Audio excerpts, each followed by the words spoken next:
Hey yo, what is up? As you can see, I've already unboxed my F1 and X1. I actually recorded a video but decided to shoot this again because reasons. Anyway, I waited 73 days to receive these mice. So I can wait a couple more if it means I can present a better video. In any case, let me describe the unboxing experience briefly. The versions I got here are the F1 Pro Max, which is this one, and the X1 Pro, which neither are the most expensive models. In the ultimate models, or the most expensive models, that's what ATK calls them anyway, you get the mouse in a wider and flatter box that opens up like a book, and I believe it's the same exact box as the Sprime PM1. These are more conventional looking boxes, but they still, manages some degree of fanciness. They open up in a, it's cool, I like it. However, the 8K dongle, this one is unopened, this one is open. The 8K dongle comes in separate packaging. If you buy the ultimate version, that's why it is a lower, flatter box, and that's because the dongle itself is going to be included in that box onto the side of the mouse. So that's the only difference, I suppose, in terms of packaging. But as usual, the accoutrements that accompany the mouse are at the bottom, and I never bothered to look other than to retrieve the 1K dongle anyway. Let me put this away. Yeah, let's jump straight into examining the mouse and the dongle. We'll start with the F1 mouse. This is the Pro Max version with a 500 milliamp battery. So this will be the longest life battery out of the three models. Now the F1 series, again I mentioned there is the F1 Pro, this is the middle one, F1 Pro Max, and then there's an ultimate version. The difference is of course the battery and the weight itself. On the base model F1 Pro you get 250 milliamps battery. The Pro Max, which is this one, you get a 500 milliamp battery, so double the battery life. And on the ultimate you also get a 250 milliamp battery, which is half the size of this battery. But I think they also do something with the shell because it is also another 5 grams lighter than this one and the F1 Pro base model. As you can see, the shape is very close to the Ninjutsu Sora V2. You can tell that they're related in some way. The Sora itself has more pronounced butt cheeks right over here versus the F1. You can feel like the Sora V2 will push into the sides of the palm over here and here, while the F1 is more pointed here and it will push right into the middle of the palm instead.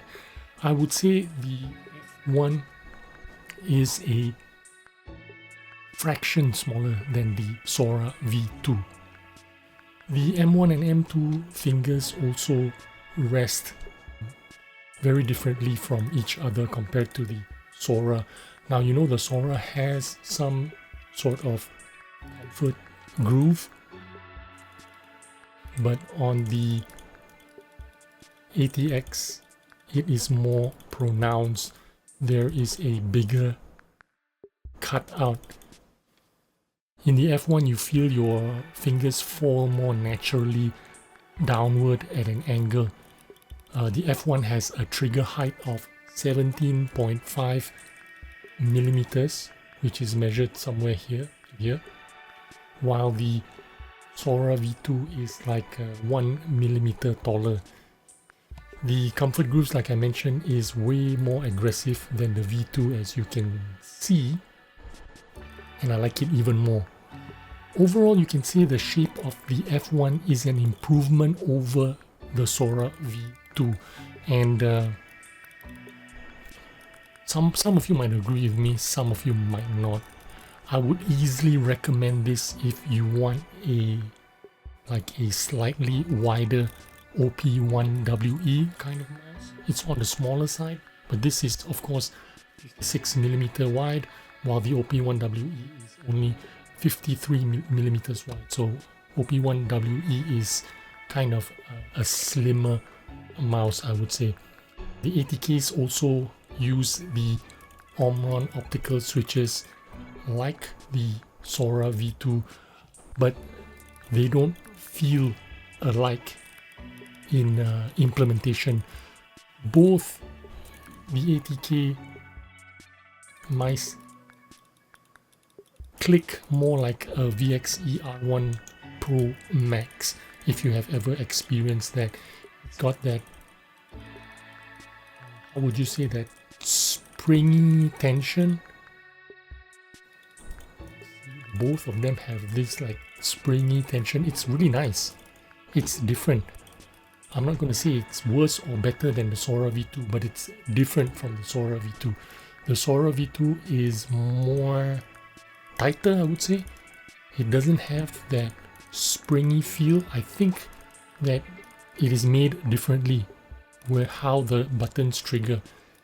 The ATKs, they definitely trigger just like the VXE R1 Pro Max.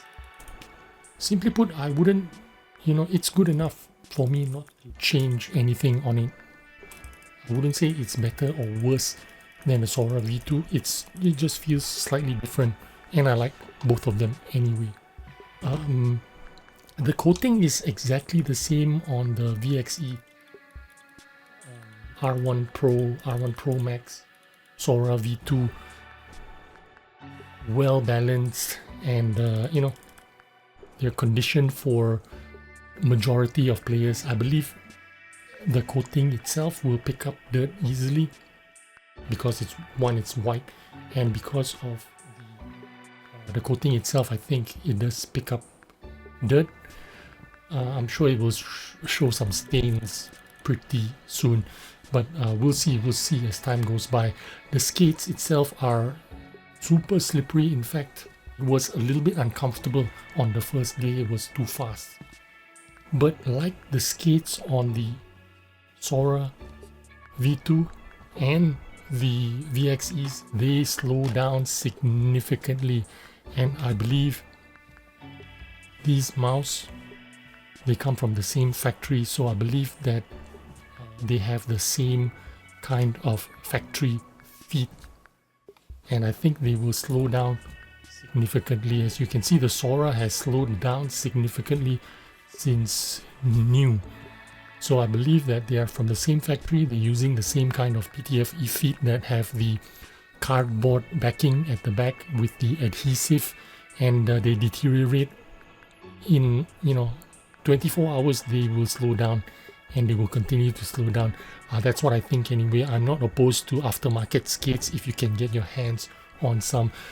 Now, I noticed that many mice skates that slow down a lot even after 24 hours, especially the ones from this factory, like the Sprime PM1, the VGN Dragonflies, the VXE R1s, the Ninjutsus, and now the ATKs. I'm sure the ATKs will slow down as well. It doesn't bother me too much, but I prefer if they would have maintained their day one out of the box glide.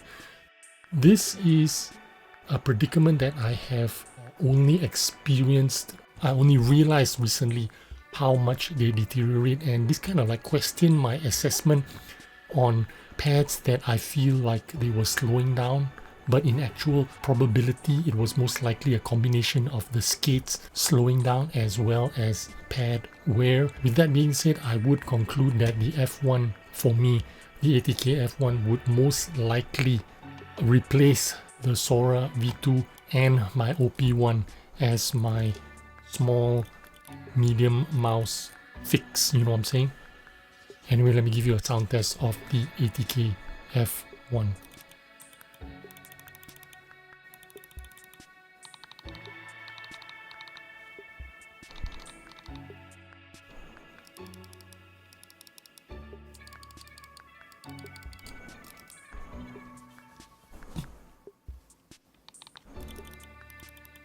These are opticals, yeah. By the way, I have a mic here now. I just set it up just to check out what it's gonna sound like.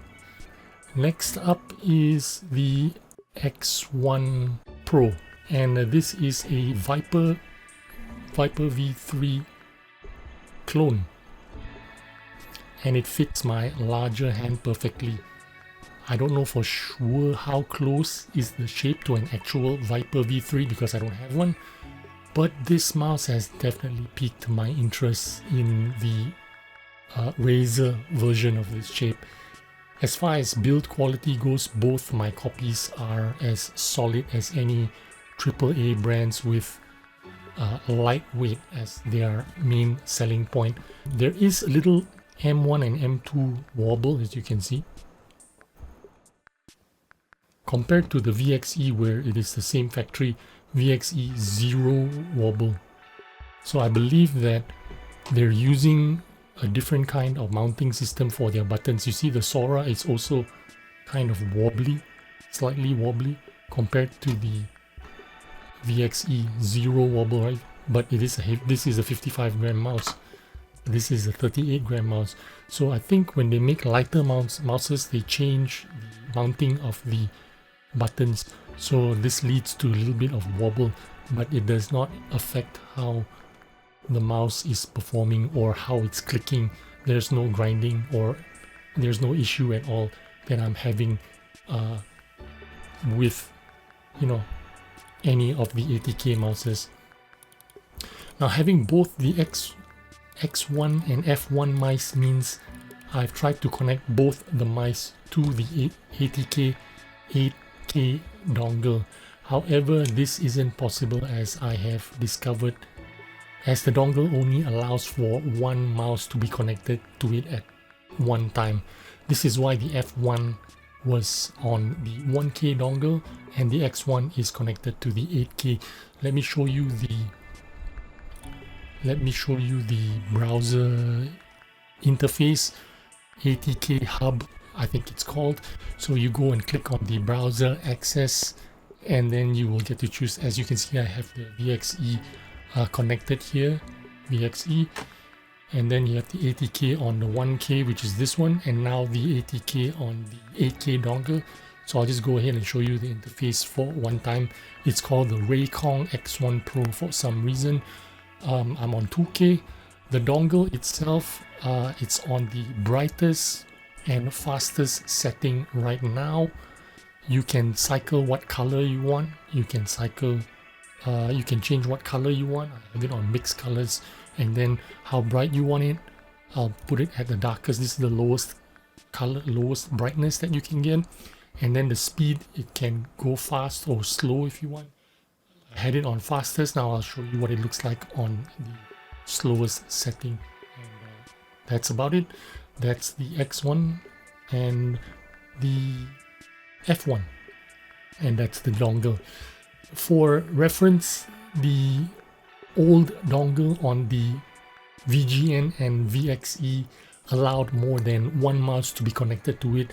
This is very unfortunate, but in practice it will only affect a very few people who are going to have two mouses of the same kind sharing a 4K 8K dongle. So it's not going to affect a lot of people, but for me it's a little bit annoying because one mouse has to be connected to the 1K, the other one connected to the 8K.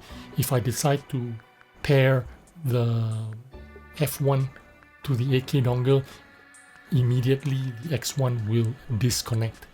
So that's unfortunate for me, but for most people, no one's gonna care. Now, as I mentioned, the X1 is a real pleasure to my hand. If I had to describe it, this mouse feels like a G Pro Superlight with a cut waist and deep comfort groove. When I say cut waist, I mean it's only 1mm slimmer where you place your thumb. G Pro Superlight is like 59mm if I'm not mistaken, and so this one is like 58.5 or 58. So you got that cut feeling where your thumbs rest. Other than that, the back arm feels like a G Pro Superlight. Very hard to differentiate the feeling. The trigger height is actually the same as the G Pro Superlight, even though they are completely, this is like concave, this is like, is this convex? Yeah, I think this is called convex and this is called concave, right? Now, even though they are both different shape, one is a comfort groove, one is a complete opposite of a comfort groove, but the height of the actuation is about 21 millimeters. Both are actually actuating at the same height where your fingers rest, so just right next to the start of the beginning of the wheel there is about 21 millimeters, just the same as the ATK. So even though it's got that comfort groove, it's gonna feel almost exactly the same height. Now the M1 M2 clicks, like the F1 with optical Omrons, as I mentioned earlier, it's a very close feeling to the R1 Pro Max click feel. The stock skates again are super slippery, and I fully expect them to slow down significantly, just like the VGNs, just like the VXEs, and just like the Ninjutsus. They all share the same PTFE skates. I mentioned earlier, same cardboard backing with the adhesive. It will probably slow down to about 50% of its out-of-the-box performance. That is my experience with it. The more notable thing about the stock skates are the fact that they are corner skates, and corner skates just perform the worst for me. This one is full corner skates, this one is half full skate and half corner skate. For me, even dot skates are delivering better and more consistent results on Kovacs compared to corner skates. That's just my experience. So that's the end of the video. I picked up the X1 Pro for $50 and the F1 Pro Max for $55. Shipping was 26 days and waiting was 73 days. I think it's incredible value for 8K performance, and if you manage to figure out an aftermarket solution for fat skates or maybe some dot skates that you can rely on, like plug for the Nitro skates. These are excellent skates. There are so many of them. I'm still testing them out, but I will make a video on them. So if you find a solution for the corner skates, these mice would definitely check all the right boxes. Both of them are just incredibly superb. The value to performance ratio is just off the charts. So if you're looking to get a small medium mouse, fingertip kind of aggressive claw kind of mouse, smaller hand, the ATK is going to be in the same ballpark as the Ninjutsu Sora. For my money, I would go for the ATK. I think it's slightly better than the Ninjutsu Sora just because of that little comfort grooves on the M1 and M2, and also it's got 8K out of the box for $55. It's really hard to beat. You can go for the Ultimate, it's a little bit more expensive, same weight as the Ninjutsu Sora 4K. And if you want a Viper V3 at home, this would be your safest bet. $50. I think it's slightly lighter than the Viper V3 Pro. If I'm not mistaken, Viper V3 Pro is 55 grams. Maybe this one is slightly lighter, 51 grams and 8K out of the box. The Viper V3, you would need to get the hyperpolling dongle for another $20 or whatever. Pro Max is 52.6 grams. Pretty good value. I mean, you can get the Ultimate, but the Ultimate is like $15-20 more for 10 grams lighter. So I'd rather save that $15-20, get the Pro Max. Maybe it's 52 grams, but I'm fine with 52 grams. But anyway, thank you for watching my video. Hope you found some useful information on the ATK F1 Pro Max and the ATK X1 Pro, and I will see you on the next video. Bye bye.